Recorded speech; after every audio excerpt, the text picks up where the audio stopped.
The United States is now under an immense amount of pressure, not just from people within the United States, but from people abroad as well. We're now being asked by world leaders to step up and to tell Israel that they have to agree to a ceasefire. But Israel and Benjamin Netanyahu say no, because if they agree to a ceasefire, then you are next. We would be next here in the United States, in Europe. They say we would be next. That is why they have to win the war. Israel says they have to defeat Hamas. But here's where things get very interesting. We are now starting to see protests. We're seeing rallies here in the United States.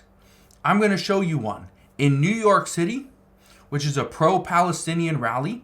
I'm also going to show you what happened in Washington, D.C., which they were standing by Israel. It was a march for Israel with over 290,000 people that attended. It was a massive event. I'm going to show you that in just a moment. All I ask is if you enjoy these daily updates, do me a favor, go ahead, hit that like button, and let's begin.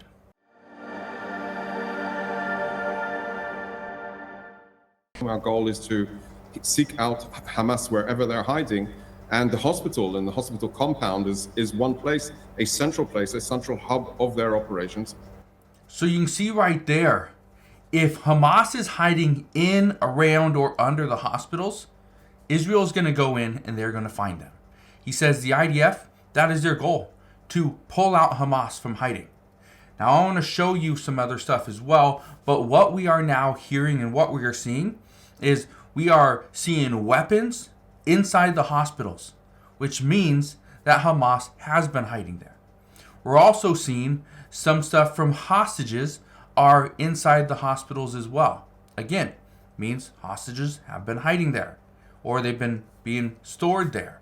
And that's turning into a massive issue because now Israeli forces, they are now getting tanks inside the compounds of the hospitals. Okay? This is turning into a massive problem. And again, I bring this up because we have seen the protests, we've seen the rallies. They start small. But just yesterday, when 290,000 people went and it was just a rally for Israel in Washington, D.C. It was very peaceful, but I believe there was 0 arrests. We even had 2 leaders of Congress there. We had the Senate Majority Leader, Chuck Schumer. We had the House, the second in the House, Hakeem Jeffries, and we also had Speaker Mike Johnson there. Three big people in Congress all attended this. Now I want to show you something else. Okay, look at this. PIJ members operate a command and control node from Al-Shifa Hospital in Gaza City. They have weapons stored there. So you heard right there, okay, from the Deputy Pentagon press secretary. She stated that they have a node there. They have weapons. They're stored there. That's going to make the Al-Shifa Hospital in Gaza, that's going to make that a target. This is why we are seeing hundreds of people being moved from the hospital. Again, but it's now putting the United States, putting other countries under more pressure because why aren't we doing more? That's what people are asking. Let me show you this clip. Okay, this is a pro-Israel rally. Okay, this is a march for Israel. Let me show you this. This right here, it's a peaceful rally. Very peaceful rally. They're just there to support Israel. That is it. But that's not where it stops because not too far from Washington, D.C., okay, we got New York City. And in New York City, there was a pro-Palestinian rally. Let me show you this one. Because again, this one was a little bit different. It wasn't as big, but they did have a lot of people there. Okay, this is a pro-Palestinian rally right here. It did get a little bit out of hand. I believe there were 5 arrests. So there again, wasn't as peaceful, but they're trying to be there for the same thing. They're standing behind Palestinian people. In Washington, D.C., they're standing behind the Israelis. What we don't want And some people say that this would be good. Now, for maybe the media to show it and get views, yeah. But for the people, for the United States, this wouldn't be good. Where you get a pro-Palestinian rally and you get a pro-Israeli rally and you get them going head-to-head in the same city.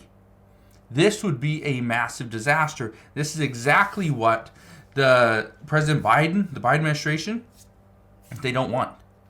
They cannot afford to see two opposing rallies going at each other in the same city.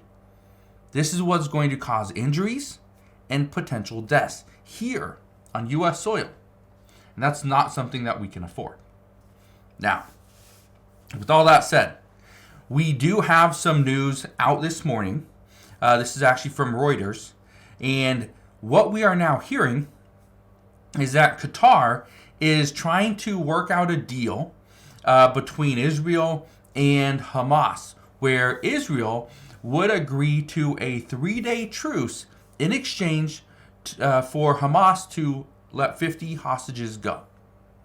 I talked about this the other day, how there was a deal in place where if Hamas let go of 70 hostages, that'd be women, children, the elderly, if they let go of 70 hostages, then Israel would have to agree to a 5-day truce. Israel said no, absolutely not. But the reason why this is under discussion is actually because of what the United States is doing. Okay? It says the deal under discussion, which has been coordinated with the United States, and the reason for this is because of humanitarian aid, says would also see Israel release some Palestinian women and children from Israeli jails and increase the amount of humanitarian aid allowed in Gaza. Right now, Israel is dictating how much humanitarian aid goes into Gaza. And they are limiting this because what they want is this aid to go to the people, go to civilians, those that need it, not to Hamas. And so they are being very particular with what they allow in. But this would also increase the amount of humanitarian aid allowed into Gaza. But it would be a 3-day truce. As of right now, they are still discussing this. But here's the thing. This is why we don't know if it's going to happen. It says the potential the Israeli-Gaza hostage deal is evidence that the Israeli Defense Force is winning. This is from a top Netanyahu advisor. Now, I've said this before. I actually said it yesterday as well. That if Hamas is pushing for a ceasefire, then that is dictating, that is pretty much indicative of, yes, Israel's winning this war. And that's something that Hamas doesn't want. But at the same time, if Israel is winning the war, would it make sense for them to take a step back, agree to a 3-day ceasefire, when they could potentially be just days away from winning this entire thing? That's what we don't know. And that's one of the things that we're going to find out. But the one worry right now from people across the world, even in Europe, and again, I hate to say this, but Netanyahu continues to say that you are next. Europe would be next, then the United States. Now, I want to read a few other things as well, okay? Because right here he says, if we don't win now, then Europe is next, and you're next. We have to win. Goes on to say, who's going to win? Are the good guys going to win, or are the bad guys are going to win? And of course, we have to make sure that the forces of good, the forces of peace, the forces of progress and prosperity, they win. And not the forces that take us back to the dark ages. That's the battle. Now, last thing I want to read you is something that U.S. officials have said that they are concerned with. Look at this. It says, it will affect every single person, not only in the Middle East, but well beyond. Because if Israel is in peril, if the Middle East goes down, Europe is next. It's like ISIS. You know, people thought it was a local thing. It wasn't. It was a global thing. And it affected Americans. It beheaded Americans. That is a concern. I'm not saying that this is a warning from Netanyahu that they're coming. for sure. But the big worry, the concern, is that eventually we could be next here on U.S. soil. So just wanted to fill you in on what's going on there, because again, I think this is a massive, massive turn. We are starting to see that Israeli forces are taking more control over Gaza. If this does happen and they pull Hamas out of hiding and ultimately win this thing, hopefully this means the Palestinian people and the people of Gaza are not continuing to lose their lives. Because again, it's tough to watch. Women, children, civilians, it's happening every single day. So that's where we're at this time. Again, as soon as I know more, I promise I'll come back on and share all the latest news and updates. But that is what we know as of today. So again, thank you guys for watching. Consider subscribing, and I'll see you guys on the next one.